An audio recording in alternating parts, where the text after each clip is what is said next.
Hello guys, मैं हूं कृष्ण कुमार और आप हैं मेरे साथ the Gurukul learning YouTube channel पर। मैं आज बीपीएससी के जो आपने पेपर दिया था और जो रिज़ल्ट के बारे में जो जानकारी आई है उसको मैं अपडेट करना चाहता हूं। आपको पता है मैंने इससे पहले भी बीपीएससी के बारे में रिज़ल्ट का जो ये था मैंने उसमें डाला था कि और जो रिज़ल्ट है 20 तक आ जाएगी। हुआ क्या है कि कल बिहार सरकार की तरफ से 2 लेटर जारी किया गया है। एक जो लेटर है इसके संबंध में है कि जो ज़िले में जितनी नियुक्तियां थीं प्राइमरी टीचर के लिए, तो उसके लिए जितने भी प्रोसेस है उसको कैसे फॉलो करना है।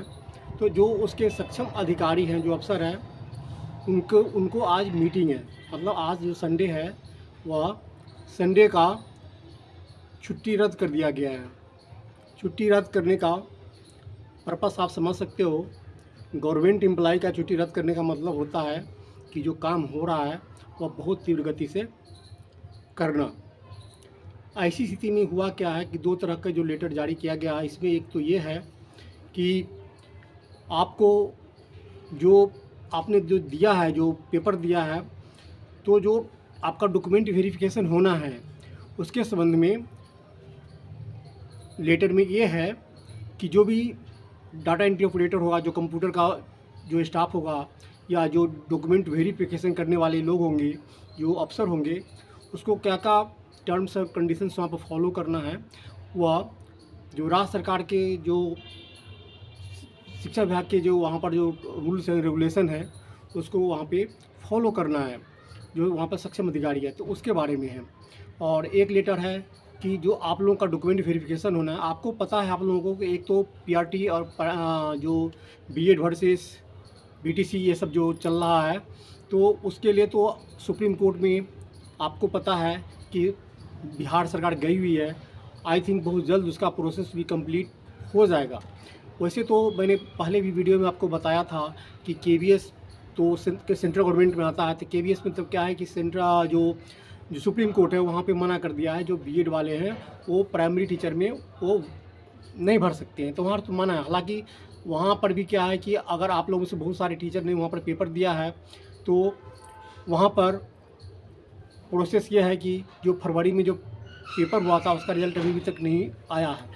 कारण आप समझ सकते हैं, सारा प्रोसेस वहाँ कंप्लीट है, लेकिन क्या है लोकसभा के जो इलेक्शंस हैं, तो सरकारें ये समझती है कि जब इलेक्शन जब आने वाला होगा तो हो सकता है कि उसमें रिजल्ट डिक्लेयर करे तो हमको लोग ज़्यादा वोट करेगा। नहीं तो इतना डिले करने का कोई मतलब नहीं था, क्योंकि फरवरी में एग्ज़ाम वहाँ का ये हो गया था, जो कि बीएस का पीआरटी का है। रिजल्ट अभी नहीं है, सबकी सारे प्रोसेस वहाँ पर भी कंप्लीट है। वहाँ पर भी वहाँ तो सुप्रीम कोर्ट ऑर्डर भी आ गया हुआ है कि बीएड वाले को एलिजिबल नहीं करेंगे। जो एनसीटी की जो गाइडलाइन थी उसको सुप्रीम कोर्ट ने रद्द कर दिया हुआ है। तो बिहार सरकार ने इसी को लेकर के, हालांकि होता क्या है, जो शिक्षा जो एजुकेशन होता है वो राज्य सरकार के अंदर में आता है। तो सेंट्रल गवर्नमेंट का अलग रूल है, जो सेंट्रल गवर्नमेंट में है, केवीएस में है या एनवीएस में है या ईएमआरएस से सेंट्रल गवर्नमेंट में आता है टीचिंग में, तो इसका रूल जो सुप्रीम कोर्ट में होगा तो फॉलो होगा। लेकिन जो स्टेट गवर्नमेंट में होता है, तो स्टेट गवर्नमेंट में जो शिक्षा विभाग होता है, तो उसमें क्या होता है, उसका जो अलग पावर होता है, जो राज्य सरकार जो होती है तो उसका अलग पावर होता है। तो सुप्रीम कोर्ट में उन्होंने डाला है कि बीएड वाले भी ये हैं तो हम कर सकते हैं। तो वैसे तो अगर आप सुप्रीम कोर्ट का ऑर्डर देखोगे तो उस हिसाब से तो नहीं होना चाहिए, लेकिन कुछ ऐसी टर्म एंड कंडीशन है कि राज्य सरकार करवा भी सकती है।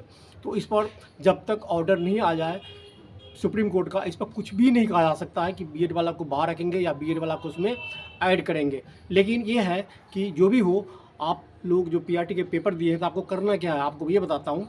बहुत जल्द आज देख लो, मात्र 4 से 5 दिन के अंदर में आपका रिजल्ट आ जाएगा। करना क्या है, आपको क्या डॉक्यूमेंट्स में क्या चीज़ आपको अपने साथ में ले जाना है वहाँ पर जब आपका ऑफलाइन वेरिफिकेशन होगा। तो जो डॉक्यूमेंट्स आपने वहाँ पर ये किए हैं, सबसे पहले तो आपको एडमिट कार्ड चाहिए। अगर किसी का एडमिट कार्ड नहीं है तो आपकी जॉब जा सकती है। क्यों? एडमिट कार्ड खोने की स्थिति में वहाँ पर गवर्नमेंट के पास कोई प्रूफ नहीं होता है कि आपने जो पेपर दिया है या आपके बदले किसी और ने पेपर दिया है। तो वहाँ पर 2-3 चीज़ें आपकी आपकी एक एक की जाती है, 2-3 चीज़ें जिसमें आपका ये होता है कि जैसे कि आपका अ, जो फ़ोटो है वो देखा जाएगा, मैच करता है कि नहीं। उसके अलावा आपका सिग्नेचर देखा जाता है। तो अगर आपके पास वो एडमिट कार्ड नहीं है तो फिर जो सरकारें हैं या केंद्र सरकार और राज्य सरकार जो वैकेंसी निकालती है तो उसके लिए प्रूफ करना मुश्किल हो जाता है कि आप ही कैंडिडेट मेन हो या आपके बदले आपने किसी और को बैठाया है। इसीलिए एडमिट कार्ड वो चीज़ होना जरूरी होता है। तो आप याद रखो, आपको तो सबसे पहले एक एडमिट कार्ड चाहिए जो आपने जिसके बदौलत आपने फॉर्म फिलअप किया था, यानी तो वो जिसके बदौलत आपने वहाँ पर पेपर दिया था, तो एक एडमिट कार्ड चाहिए। दूसरा क्या चाहिए, आपके जितने भी एजुकेशनल डॉक्यूमेंट्स हैं, एजुकेशनल डॉक्यूमेंट्स में क्या होता है, जैसे आपने प्राइमरी लेवल पर दिया है तो आपने 10th का सर्टिफिकेट प्लस 12th का सर्टिफिकेट, दोनों चीज़ें, मार्कशीट प्लस सर्टिफिकेट, प्लस आपने डीएड किया हुआ है, डिप्लोमा इन एजुकेशन किया हुआ है, तो वैसी स्थिति में डिप्लोमा इन एजुकेशन की स्थिति में क्या है कि आपको वो करना है, आपको डिप्लोमा की एजुकेशन का वो सर्टिफिकेट आपको मतलब रखना है ओरिजिनल। प्लस आपने डीएड के अलावा आपके पास अगर रिजर्वेशन में आपने भरा है तो रिजर्वेशन के लिए, जैसे कि कोई एससी है, एसटी है, ओबीसी है, ईमारएस है, वो दवा करने के लिए आपको कास्ट सर्टिफिकेट होना जरूरी है, तो वो भी आपका ओरिजिनल चाहिए। उसके अलावा अगर कोई रिजर्व कैटेगरी का है, एज ख़त्म हो गया है और वो उसमें वो चाहते हैं कि हमको उसमें मिल सके लाभ, तो उसके लिए क्या होता है, आपको कास्ट सर्टिफिकेट भी चाहिए होती है कास्ट का, तो कास्ट सर्टिफिकेट चाहिए आपका, जितने भी डॉक्यूमेंट्स है वो चाहिए, एडमिट कार्ड चाहिए, प्लस 3 फ़ोटो चाहिए, प्लस आपने CTET आपने क्लियर किया है पार्ट 1 के लिए, प्राइमरी के लिए, तो आपको CTET का दोनों चीज़ चाहिए। दोनों चीज़ में क्या होता है, एक तो मार्कशीट होता है, एक सर्टिफिकेट। आपको कई लोग कहते हैं कि सर्टिफिकेट क्या होता है, तो आजकल क्या है कि आप CBSE की वेबसाइट पर जाओगे तो वहाँ पे ऑनलाइन डिजी लॉकर में, जैसे कि आपका आधार कार्ड है ना, आधार कार्ड के थ्रू आप डिजी लॉकर में CBSE को आप सेव कर सकते हो अपने डिजी लॉकर में जा करके। तो इसी स्थिति में होता क्या है कि आपका डिजी लॉकर में मार्कशीट भी आ जाएगा और वो भी आ जाएगा, जो सर्टिफिकेट है दोनों आ जाएगा, तो वो भी दोनों चाहिए। तो जितने भी डॉक्यूमेंट्स है प्लस 3 फ़ोटो चाहिए। तो सारा चीज़ अपने पास आप तैयार रखना, क्योंकि 4-5 दिन का ही वक्त है आपके पास, ज़्यादा वक्त नहीं है। तो ये सारे डॉक्यूमेंट्स आपके पास होने चाहिए। ऐसा नहीं कि कल जाना है और वहाँ जाकर मालूम हुआ कि नहीं आपके पास तो है ही नहीं वो चीज़ें, तो फिर आपके लिए फिर मुश्किल ये हो जाती है। वो अलग बात होता है कि हाँ कुछ प्रूफ आप दिखा सकते हो, अगर कोई सर्टिफिकेट नहीं है तो वैसी स्थिति में क्या होता है, या कुछ उसको एक्स्ट्रा चाहिए, जो अफसर को चाहिए कि नहीं ये चीज़ हमें चाहिए, तो इसी स्थिति में आप क्या कर सकते हो, इसी स्थिति में ये कर सकते हो कि अंडरटेकिंग वहाँ पर लिया जाता है कि जो चीज़ नहीं है आप वहाँ पर ऑफिस में, जो शिक्षा विभाग जहाँ भी जिस जिला शिक्षा ऑफिस आपने अप्लाई किया है वहाँ पर वो डॉक्यूमेंट्स आपको, अगर वहाँ पे आपने प्रूफ में नहीं दिखाया तो वहाँ आपको जमा करना पड़ेगा। उसके लिए 2-3 दिन का टाइम होता है कि आप लाकर वहाँ पर जमा कर दो सक्षम विभाग में। तो एक तो इसके लिए है कि लेटर कि जो जितनी भी व्यक्ति है जिस स्कूल में है, तो उसके लिए जिस स्कूल का कितने सीट खाली हैं हर स्कूल का, वो चीज़ आपको मतलब शिक्षा विभाग जो है उन्होंने शिक्षा पदाधिकारी जो DO डिस्ट्रिक्ट एजुकेशन अफसर है उसको उन्होंने कहा है कि आप सारा चीज़ ये चीज़ पूरा क्लियर रखो कि किस ऑफिस में किस स्कूल में कितनी सीट खाली है। वहाँ पर जो ही रिजल्ट आवे तो बच्चों को, जो स्टूडेंट्स जिसने पेपर दिया है, तो जल्द से जल्द वहाँ पर भर्ती ले सके।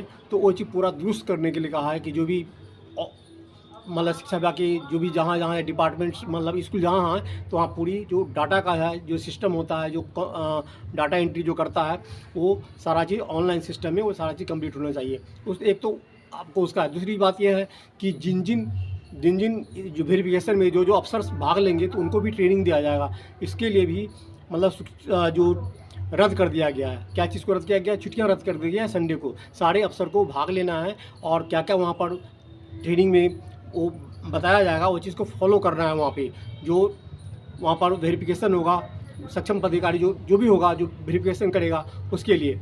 तो यही चीज़ मेन जानकारी आपको मुझे देनी थी। अगर आपके साथ कोई भी आपका फ्रेंड्स हो जिसने पेपर दिया हो या आप जानते हो तो ये जो वीडियो है आप उनके साथ शेयर कीजिए कि जल्द से जल्द 2-3 दिन के अंदर में जितने भी आपका डॉक्यूमेंट्स है आप उसको क्लियर रखें, ताकि जल्द से जल्द प्रोसेस में आप कहीं पीछे ना रह जाए। दूसरी बात मैं आपको ये कहना चाहता हूँ कि अगर आप जैसे कि आपको पता है कि वहाँ पर वैकेंसी आने वाली है, जो PRT के जो हो गया है, लेकिन जो 9th to 10th 11th 12th उसकी वैकेंसी आने वाली है। मैंने इससे पहले वीडियो बनाया था, उसमें क्या था कि 70,000 के अलावा तो सीट खाली है, प्लस 30+ सीट जो 30,000 से ज़्यादा सीट जो है बैकलॉग में आने वाली है। बैकलॉग मतलब कि जो भी वैकेंसी हुई है उसमें से सीटें खाली रह जाएंगी, तो राज्य सरकार का ये कहना है कि वो सीटें फिर इसमें हम ऐड कर देंगे। तो ऐसी स्थिति में 1 लाख सीट की वैकेंसी आने वाली है और वो भी जल्द, क्योंकि जो ही ये रिजल्ट क्लियर होगा तो आपको पता है रिजल्ट क्लियर होने के बाद क्या होता है कि किस स्कूल में कितनी सीटें रह गई, तो ये सरकार को पता चल जाएगा। तो बैकलॉग में ये हुआ कि सारी सीटें वो भरने के लिए सरकार को पता हो जाएगा कि मुझे कितनी सीटें निकालनी है, तो उसमें विज्ञप्ति निकलनी है अब। तो अगर आपका इसमें नहीं हुआ, जैसे फर्स्ट फेज में आपका नहीं हुआ, पीआरटी लेवल में नहीं हुआ या आपने दिया होगा, तो सेकेंड जो स्टेज है वो भी एग्जामिनेशन बहुत जल्द होने वाली है, क्योंकि दिवाली से पहले ही सबको नियुक्ति पत्र मिल जाने हैं, और जो ही ये नियुक्ति पत्र मिलेगा उससे पहले ही विज्ञप्ति जारी कर दिया जाएगा। उसी स्थिति में जो 1 लाख के लगभग जो टीचर की वैकेंसी है वहाँ पर 1 लाख प्लस है।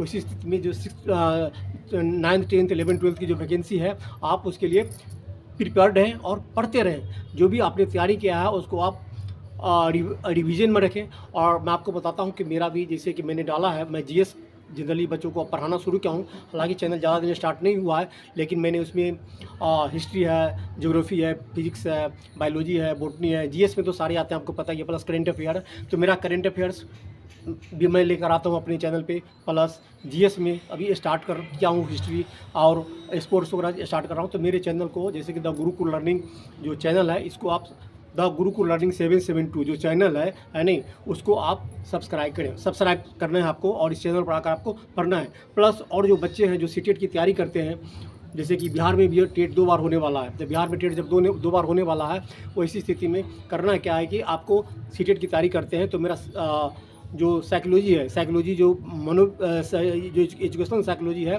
उस एजुकेशनल साइकोलॉजी पर मैं जो वो डालता हूँ, टॉपिक डालता हूँ, उसको आप पढ़ते रहना, ताकि अगर कोई इस पर CDP अगर आवे तो आप उसका सही तरीके से आप उसको जवाब आप दे सकें। तो इस तरह के जो लेटेस्ट जानकारी के लिए आप हमारे साथ जुड़ें, और साथ साथ अपने दोस्तों के साथ द गुरुकुल लर्निंग 772 को सब्सक्राइब करके उनके साथ शेयर करें। Thanks for watching.